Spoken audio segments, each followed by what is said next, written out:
ದೇವರಿಗೆ ಸ್ತೋತ್ರ. ಮನುಷ್ಯರ ಮುಂದೆ ಆಗಲಿ ಅಥವಾ ನಾವೇ ಹೇಗೆ ನಡೆದುಕೊಳ್ಬೇಕಂತ ಬೈಬಲ್ನಲ್ಲಿ ಒಂದು ಅಧ್ಯಾಯದ ಮೂಲಕ ತಿಳಿಸಲ್ಪಟ್ಟಿದೆ. ಆ ಅಧ್ಯಾಯ ಯಾವುದಂತಂದರೆ ಪೌಲನು ಕೊಲೊಸ್ಸೆಯವರಿಗೆ ಬರೆದ ಪತ್ರಿಕೆ 4ನೇ ಅಧ್ಯಾಯ 1ರಿಂದ ವಚನಗಳು ನೋಡಿಕೊಳ್ಳೋಣ. ಇಲ್ಲಿ ನಾವು ಹೇಗೆ ನಡಿಬೇಕೆಂಬುದನ್ನು ನೋಡ್ಬೋದು. ಫಸ್ಟ್ 4ನೇ ಅಧ್ಯಾಯ 1ರಿಂದ ವಚನಗಳು.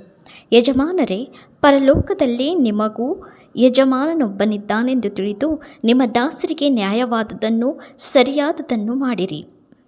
ಪ್ರಾರ್ಥನೆಯನ್ನು ತಪ್ಪದೆ ಮಾಡುವವರಾಗಿ ಅದರಲ್ಲಿ ಎಚ್ಚರವಾಗಿದ್ದು ದೇವರಿಗೆ ಕೃತಜ್ಞತಾಸ್ತುತಿ ಮಾಡಿರಿ.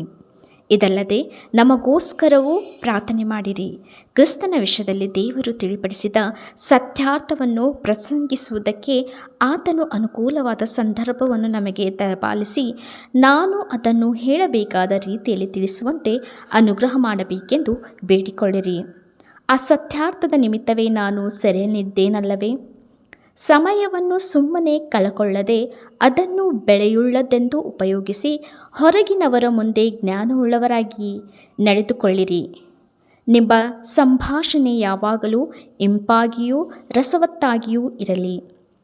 ಹೀಗೆ ನೀವು ಯಾರಿಗೆ ಯಾವ್ಯಾವ ರೀತಿಯಲ್ಲಿ ಉತ್ತರ ಹೇಳಬೇಕೋ ಅದನ್ನು ತಿಳಿದುಕೊಳ್ಳುವಿರಿ.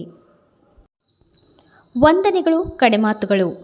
ಪ್ರಿಯ ಸಹೋದರನು, ನಂಬಿಗಸ್ತನಾದ ಸೇವಕನು, ಕರ್ತನಲ್ಲಿ ಜತೆಯ ದಾಸನೂ ಆಗಿರುವ ತುಖಿಕನು ನನ್ನ ಸಂಗತಿಗಳನ್ನೆಲ್ಲ ನಿಮಗೆ ತಿಳಿಸುವನು.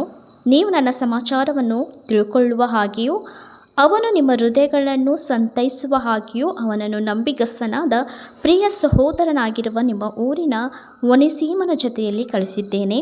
ಅವರು ಇಲ್ಲೇ ನಡೆಯುವ ಸಂಗತಿಗಳನ್ನೆಲ್ಲ ನಿಮಗೆ ತಿಳಿಸುವರು. ನನ್ನ ಜೊತೆ ಸೆರೆಯವನಾದ ಅರಿಸ್ತಾರ್ಕನೂ ಬರ್ಬನಿಗೂ ದಯದಾನನಾಗಿರುವ ಮಾರ್ಕನೂ ನಿಮಗೆ ವಂದನೆ ಹೇಳುತ್ತಾರೆ. ಮಾರ್ಕನನ್ನು ಕುರಿತು ಅಪ್ಪಣೆಗಳನ್ನು ಹೊಂದಿದ್ದೀರಲ್ಲ, ಅವನು ನಿಮ್ಮ ಬಳಿಗೆ ಬಂದರೆ ಅವನನ್ನು ಸೇರಿಸಿಕೊಳ್ಳಿರಿ.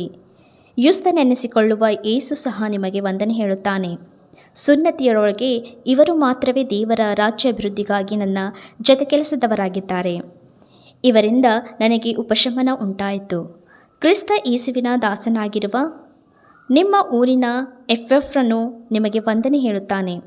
ಇವನು ಪ್ರಾರ್ಥನೆ ಮಾಡುವಾಗೆಲ್ಲ ನಿಮಗೋಸ್ಕರ ಹೋರಾಡಿ ನೀವು ಪ್ರವೀಣರಾಗಿಯೂ ಎಲ್ಲ ವಿಷಯಗಳಲ್ಲಿ ದೇವರ ಚಿತ್ತವನ್ನು ಕುರಿತು ಪೂರ್ಣ ನಿಶ್ಚಯವುಳ್ಳವರಾಗಿಯೂ ನಿಂತಿರಬೇಕೆಂದು ವಿಜ್ಞಾಪನೆ ಮಾಡುತ್ತಾನೆ.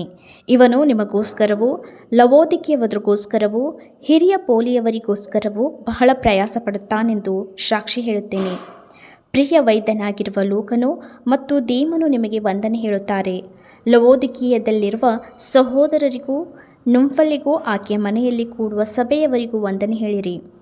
ನಿಮ್ಮಲ್ಲಿ ಈ ಪತ್ರಿಕೆಯನ್ನು ಓದಿಸಿಕೊಂಡ ತರುವಾಯ ಲವೋದಿಕೀಯವರ ಸಭೆಯಲ್ಲಿಯೂ ಓದಿಸಿರಿ ಮತ್ತು ನಾನು ಬರೆದ ಪತ್ರಿಕೆಯನ್ನು ಲವೋದಿಕೀಯರಿಂದ ತರಿಸಿ ನೀವು ಓದಿಸಿಕೊಳ್ಳಿರಿ. ಅರ್ಕೀಫನಿಗೆ ನೀನು ಕರ್ತನಿಂದ ಹೊಂದಿರುವ ಸೇವೆಯನ್ನು ನೆರವೇರಿಸುವುದಕ್ಕೆ ಎಚ್ಚರವಾಗಿರಬೇಕೆಂದು ಹೇಳಿರಿ. ಇದು ಪೌಲನೆಂಬ ನಾನು ಸ್ವಂತ ಕೈಯಿಂದ ಬರೆದ ವಂದನೆ. ನಾನು ಸೆರೆಯವನಲ್ಲಿದ್ದಾನೆಂಬುದನ್ನು ಜ್ಞಾಪಕ ಮಾಡಿಕೊಳ್ಳಿರಿ. ಕೃಪೆಯು ನಿಮ್ಮೊಂದಿಗಿರಲಿ. ಇದು ಪೌಲನು ಕೊಲೊಸ್ಸೆಯವರಿಗೆ ಬರೆದ ಪತ್ರಿಕೆ 4ನೇ ಅಧ್ಯಾಯ 1ರಿಂದ 18 ತನಕ ವಚನಗಳು. ಈ ವಾಕ್ಯ ಭಾಗ್ಯದಲ್ಲಿ ನಾವು ಓದುವಂಥದ್ದು ನಾವು ಪ್ರಾರ್ಥನೆಯಲ್ಲಿ ಹೇಗೆ ಇರಬೇಕು ಮತ್ತು ಹೇಗೆ ನಡೆದುಕೊಳ್ಳಬೇಕು, ಹೇಗೆ ನಮ್ಮ ಸಮಯವನ್ನು ಉಪಯೋಗಿಸಿಕೊಳ್ಬೇಕು ಮತ್ತು ಹೇಗೆ ಪೌಲನು 7ನೇ ವಚನದಿಂದ ತನ್ನ ಸಹೋದರ ಅಥವಾ ಸೇವಕರಿಗೆ ಹೇಗೆ ತನ್ನ ಪತ್ರದಲ್ಲಿ ವಂದನೆಗಳು ಹಾಗೂ ಮಾತುಗಳನ್ನು ಆಡಿದರು ಎಂಬುದರ ಬಗ್ಗೆ ನಾವು ಇಲ್ಲಿ ಓದ್ತೇವೆ.